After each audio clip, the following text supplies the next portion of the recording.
Hi, welcome to Your Town. I'm Jessica Rine. I'm the Executive Director of the United Way of the Upper Ohio Valley, and Your Town is a great partnership with us at the United Way because it gives agencies and organizations in the Upper Ohio Valley a chance to really highlight themselves, talk about what they do for the community, how people can receive help, services, and how you can support your local nonprofits. And with me today, I have Latrisha Whitelach, who is with Catholic Charities. It's an organization I know super well, and most people in the community, if you don't know about it, there are so many ways that people can receive help and get involved with your organization. Hi, thanks for having us. Yeah, thanks for joining. Absolutely. Can we talk a little bit about the Catholic Charities Neighborhood Center? Sure. So Catholic Charities Neighborhood Center is located at 125 18th Street in Wheeling. We serve individuals and families from Ohio, Marshall, and Belmont counties, and we really are a comprehensive social service organization. We have our on-site feeding programs, so we offer a food pantry, on-site dining. We also have a home-delivered meals program for people who are homebound and unable to prepare meals for themselves for whatever reason. There's no age requirement. We also offer emergency assistance, so that's utility assistance, rental assistance, if there's ever a situation where someone is struggling to maybe make ends meet. We offer case management services, so we have the opportunity to work with people intensively toward their goals once they've had that opportunity to get stabilized in that immediate crisis moment, and then work towards self-sufficiency and sustainability.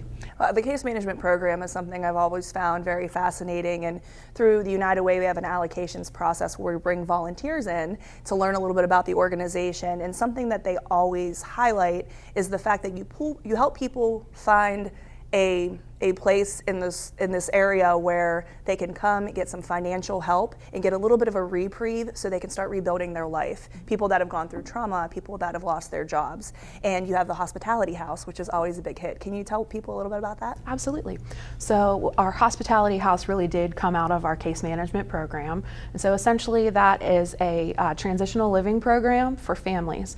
And families work with us, live with us there at that hospitality house. All of their expenses are covered with respect to utilities and their housing costs for a 3 to 6 month period while they're able to work toward their goals. So those goals could be educational, employment attainment, if there's counseling needed within the family unit, whatever services we might help them connect with, that's what we're there to do.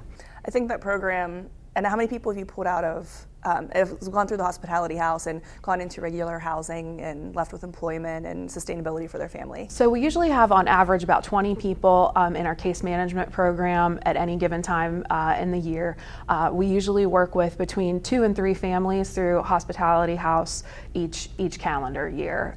The house is currently occupied with a family, but we are always accepting referrals for new families to join our program. That's excellent. And a lot of folks that we talk to as a fundraising organization, they love the stories of that transition where people come in asking for help, and not only do they receive a little bit of help to give them a little bit of a leg up, but that case management part of it, which is, if you need help with your finances, you might hire a financial advisor.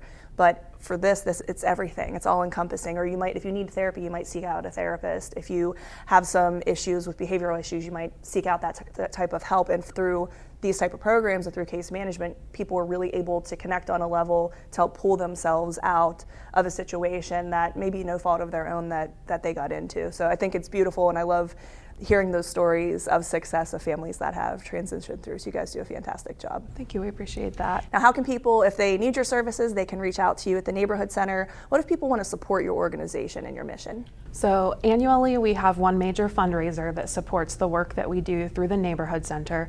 It's our spaghetti dinner. It's our 26th annual event this year in 2022, and we will have that event on June 12th.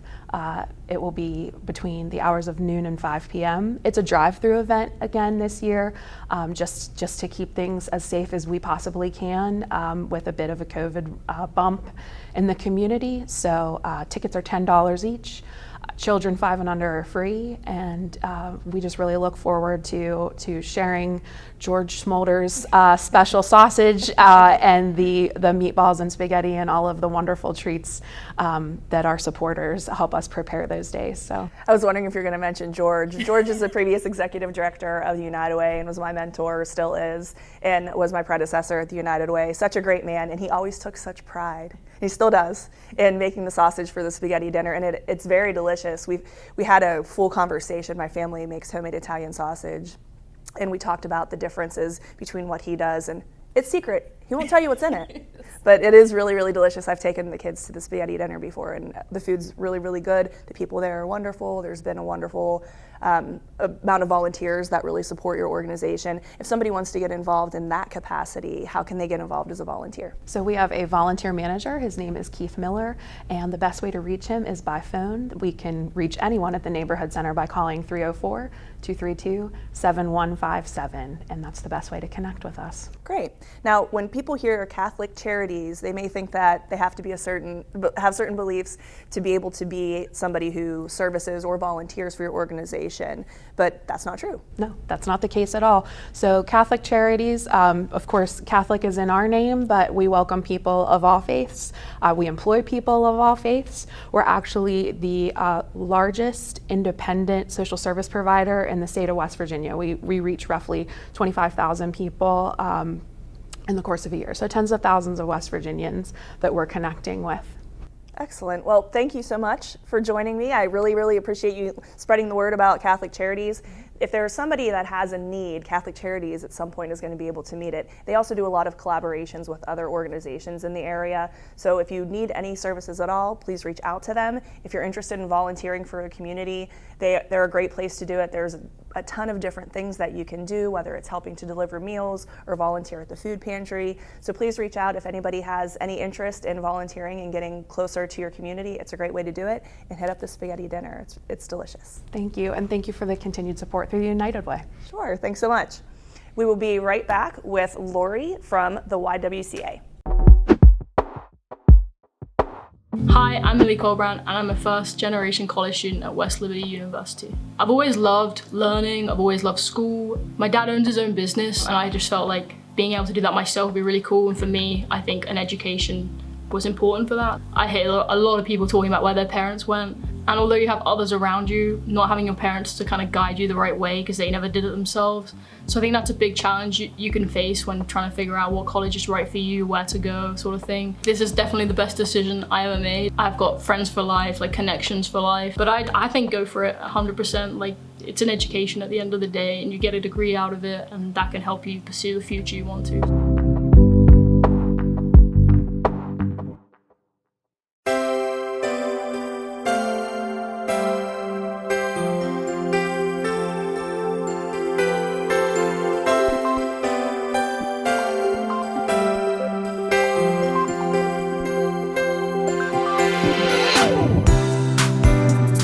Welcome back to Your Town. I'm Jessica Rine. I'm the Executive Director at the United Way of the Upper Ohio Valley, and joining me is Lori Jones, who is with the YWCA, which is a beautiful organization. They really help a lot of people from different walks of life, some who have gone through trauma, a lot of people who are trying to help themselves to get them out of a tough situation. And one of my favorite parts about the YW is the fact that you have people that have graduated from your own programs that are now mentors for women coming through the program. That's the only way that we can truly help. And, you know, the WIND program primarily, so we employ a lot of people who have been in prison because of addiction and who have come through our program and are now on the other side of it. But they can actually call you out because they've been there and they know the reality of the fight and the difficulty in the fight, the barriers, and it is a successful program. I mean, we are totally full in both of our houses. We house people at the Y, and we have a place in Moundsville. But there's a waiting list, a constant waiting list for people in the Ohio Valley who need and want assistance. According to Northwood, we've had a 49% increase during COVID of overdoses. So the problem is real, and the struggle for recovery is real. And Yeah, it's a good program. And it's a constant uphill climb because those numbers continue to go. But you guys serve so many people in the area, and you actually have a few new programs that are opening up as well. Well, we started Project ID. So many of our programs overlap. People with addiction may have domestic violence. People in domestic violence have addiction, have been human trafficked. So many of them overlap. So we were having problems with people getting into housing or getting assistance because they didn't have their identification. Project ID is a state-run program, and we are certified in the Ohio Valley to do Project ID. We assist people with referrals from Catholic Charities, the Soup Kitchen, do a lot with our homeless population, and you need an identification to be able to do so much. I can't get insurance if I don't have identification. I can't get housing if I don't have identification. So it's a huge piece to having people restart or reestablish themselves in the Valley. For sure. I did one of those mock reentry programs where you walk in with essentially nothing but a paper of who you are. And then you have to navigate everything. You have to try to get fed. You have to try to get a job. Again, insurance, things like that. And it's impossible without that. And while there were services available, I feel like this is one that's going to be very powerful for people to guide them down a really tricky road. The simulation is a partnership with the U.S. Attorney's Office. Mm-hmm. They created it, and we've done it all across the state. It is actually pretty realistic about how the struggle is real when you come out of incarceration and you're trying to reestablish themselves. Our program is a 6-month program, but we have a transitional housing that you can live up to 2 years, and we help you get your children back if that's your goal. A little over 90% of the women who come out of incarceration have children. They just haven't parented because they've been either with their addiction or with incarceration. And so, which leads us into a whole nother problem right in the Valley where foster care and things like that are so important and so needed. If you have an opportunity and you are open to it in your home, that would be a huge help for people as they start to struggle. And that's not necessarily what we do, but integrating those families is so important to, kinship care is a huge problem in the state of West Virginia. And there's not enough foster care families in the Ohio Valley. They're taking them out of the local area.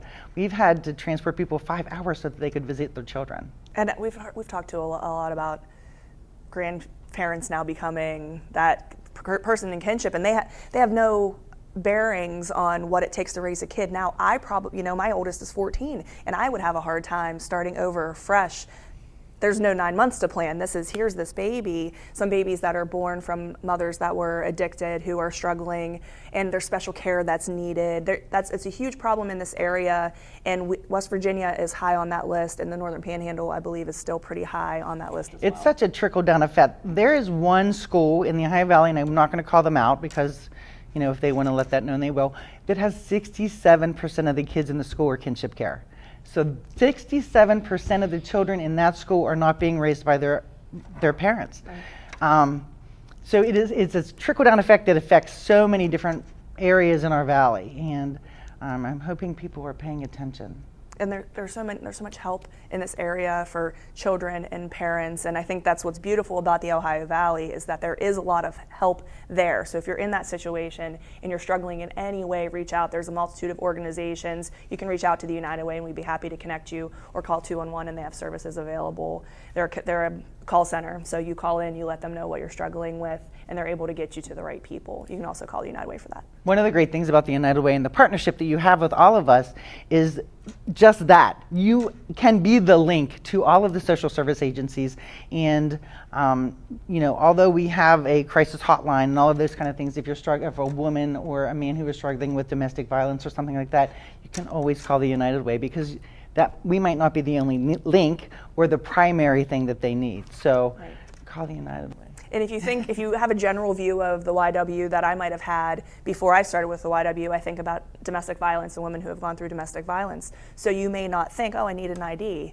that's the place I should pick up the phone and call. So that type of information is available through us. And if you don't know who to call for any social service need, you can call 211 or the United Way and we can take care of you.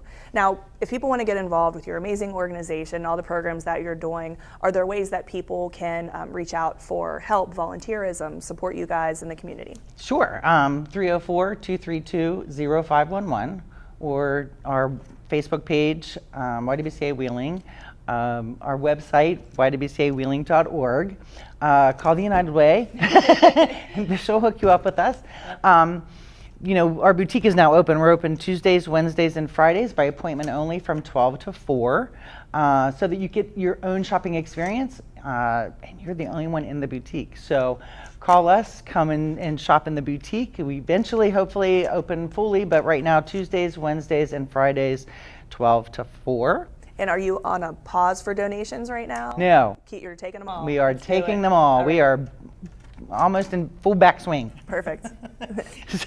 Yes. Now I did want to talk, there's a mini-con next weekend, and so this coming weekend, and it's at the YWCA. It starts at 12, it runs till 5, and we have a special event at 2 o'clock.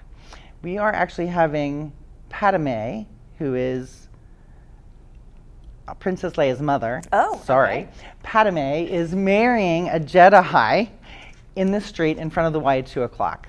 So for MiniCon in general, for people that may not know and are wondering what language Lori's speaking right now, can you just talk a little bit about what that entails? Well, it's new language to me too. I'm not, it's a comic book fair, a mini Comic-Con. So if that's your thing and you're into superheroes or anything, coming down to the Y, there is a costume contest that will be, there will be winners, I guess, and different age groups. You can go to our website and get that information.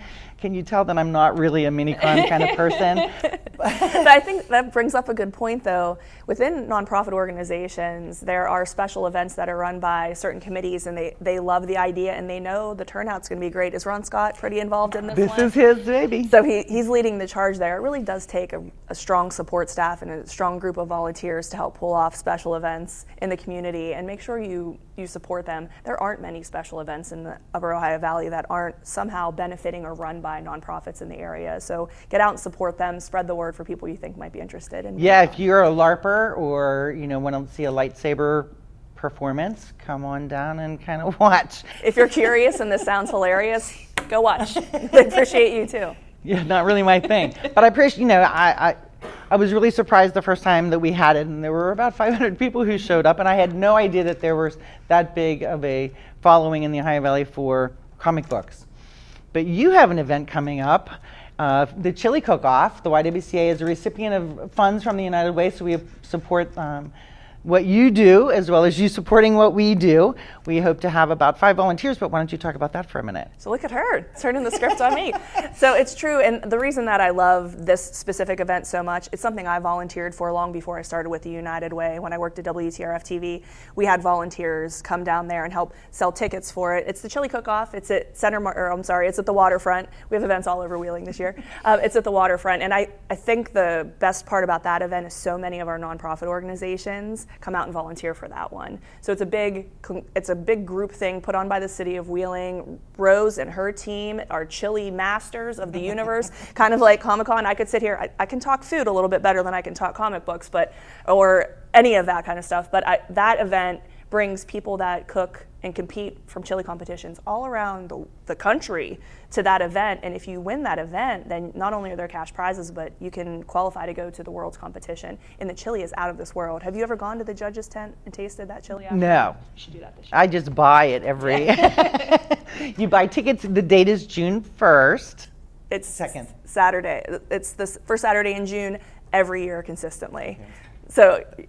So we're happy to have you guys come out and help. We're happy to have the community come out. It's a 10 o'clock to 5 o'clock is when the judging ends and everybody hands stuff out. But you can buy little tasting cups of chili. You can go to different places. There are commercial vendors.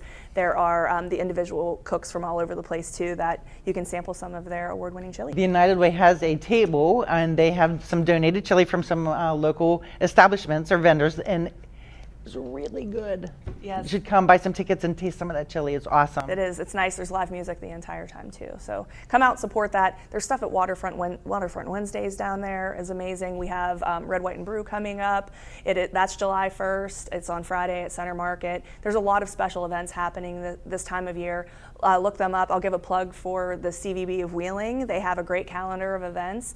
You can go there, check out what's going on in the community, and also if you have events that you haven't put out there yet, make sure to send them to the Convention Visitors Bureau of Wheeling because they have a great community calendar. I just want to throw out one more, June 17th, 18th, and 19th for Juneteenth this year. So lunch with books on Friday, on Friday. Saturday, 5 o'clock at the YWCA, there is Henry Box Brown, and it is the man who, a theatrical interpretation of the man who mailed himself out of slavery, and then some musical dancers and drummers. And then on Saturday, or on the 19th, is Juneteenth, the celebration at Market Plaza, and it will be local officials, some speakers, and live music after that as well. Oh, great.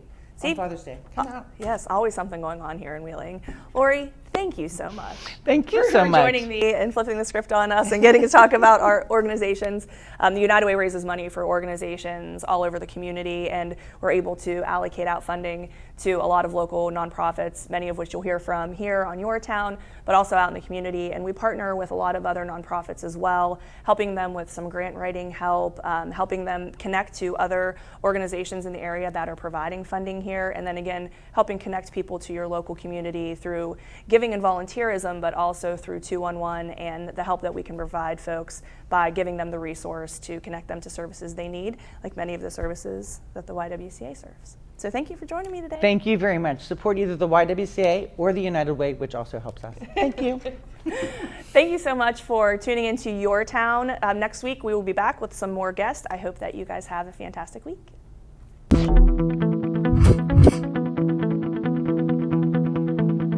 Hi, my name's Kaylee, and I am majoring in medical lab science at West Liberty, and I'm going to show you what it's like to be in our program.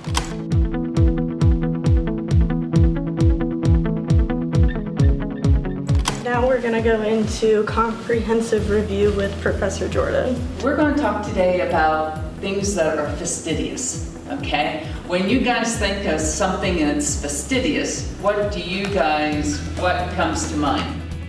The medical lab science program combines chemistry and biology in a practical way. We learn the theory and lab techniques to provide diagnostic results to healthcare providers. Over 70% of diagnoses are made from the laboratory data. We can start a career as a general medical lab scientist working to provide blood to patients, detecting cancers in blood, diagnosing diabetes, identifying bacteria and viruses like COVID, or we can also work in unique areas such as toxicology, forensics, cytogenetics, public health, or you can even go on to get an advanced degree. Now I'm going to go into the blood bank lab where I'm going to help the juniors. During our junior year on campus, we start learning the basics of laboratory medicine, and then the classes build on each other. During our senior year, we go into a hospital lab to get to practice applying the theory and technique we learned the year previously. I would describe myself more as an introvert, so a program like medical lab science really interested me. I've always wanted to go into healthcare to help people, but I really didn't want to be a doctor or a nurse, so working in the lab is a great way for me to still be able to help patients but not having direct contact with patients. Now I'm going to head into independent research with Dr. Cantley. If everybody wants to come over here, this is where all the pores are kept. It's yellow right now because it's in sort of a storage buffer. And basically we're going to spot our sample on the top here. Independent research is a big part of this program. Recently, I've been working on DNA sequencing in the lab. I've gotten a lot of hands-on learning opportunities. We got to perform PCR, gel electrophoresis, and then use the nanopore technology to identify bacteria genetically. This program is perfect for anybody that is interested in biology and wants to use their knowledge to help people. There's a lot of things you can do with this degree outside of working in a lab, including research, teaching, med school, or even becoming a forensic scientist to work in law enforcement. Or it could be a stepping stone for med school, or pathology assistant, or physician's assistant. From here upwards, you can be certain that there was at least one individual bacterium on your skin when you did the skin swab. Thank you for visiting our program today. For more information, visit our website.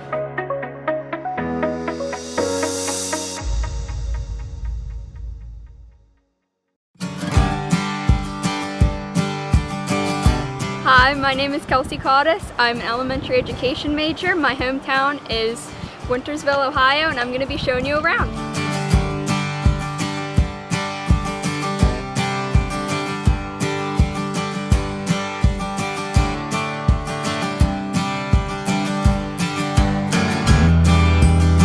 First off, we're going to go to the place for dance for some baton twirling. Hey, how are you?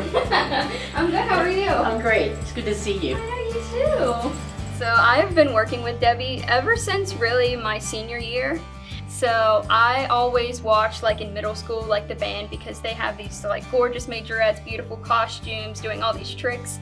And in middle school, I was like, I want to do that. So like I joined the band, I put in my years of playing flute, and then I went all the way up to head majorette my senior year with twirling baton, and now I'm doing Dancing with the Athletes for West Lib here in the fall. Row and circle. Yep, now circle forward. And before you catch that, you gotta feel a little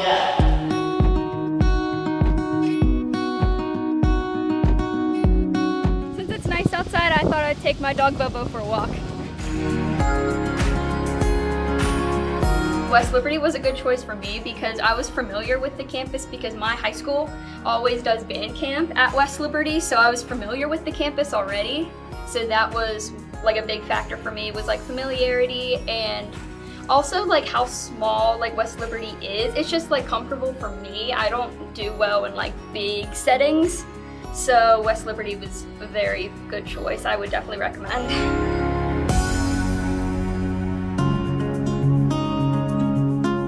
Last, we're gonna go to eat at Sumo. Can I get the vegetable yakisoba, please? Yeah.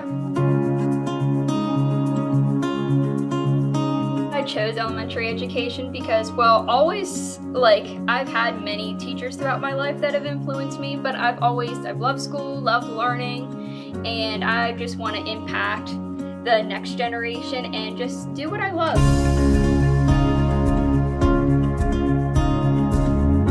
Thanks for checking out my hometown, and check out West Liberty University.